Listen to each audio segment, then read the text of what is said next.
காலையில் யுஏஇயில் நல்ல மழை. பள்ளிவாசல் வாசல்லாம் பாருங்கள், தண்ணி தேங்கி நிற்கிது.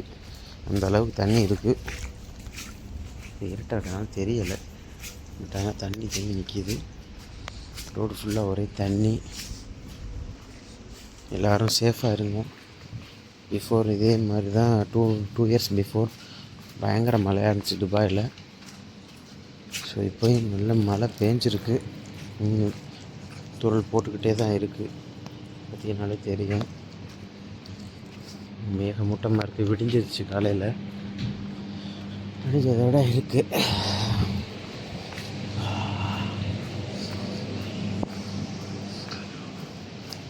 ரோட்டில் எவ்வளோ தண்ணி நிற்கிறத மட்டும் பாருங்கள், காட்டுறேன்.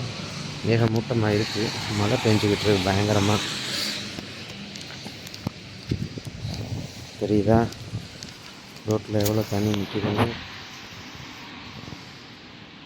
இது வர தண்ணி அது கூட தேங்கி நின்று ஃபுல்லாக ஆயிடுச்சு. இந்த பார்க்கிங் ஏரியாலாம் பார்த்தீங்கன்னா உங்களுக்கே தெரியும், பயங்கர மழை பெஞ்சிக்கிட்டு இருக்கு. யுஏஇ வெதர் ரொம்ப மோசமாக இருக்குது. மழை ஸ்டார்ட் ஆகிடுச்சு மறுபடியும். இந்த லைட்டோட வெளிச்சத்தில் பார்த்தீங்கன்னா தெரியும், நல்ல மழை பெய்யுது.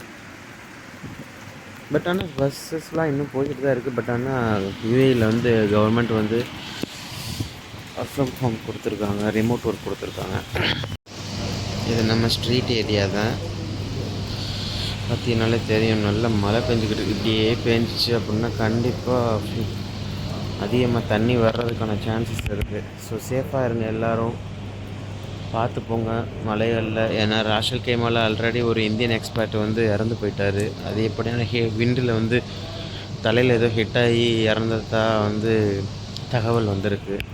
ஸோ எல்லோரும் சேஃபாக போங்க, சேஃபாக வாங்க, பார்த்து போங்க. காரில் முடிஞ்ச அளவு உங்களுடைய வண்டியை வந்து சேஃபாக வச்சுக்கிறது பெட்டர். நல்லா பேஞ்சிக்கிட்டு இருக்கு பயங்கரமாக.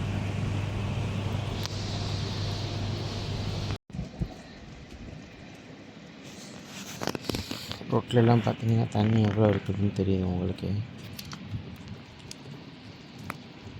மழை பெஞ்சிக்கிட்டே இருக்குது. பார்ப்போம், இன்னைக்குள்ளே வெதர் வந்து மாறினாலும் மாறும் சான்சஸ் இருக்குது.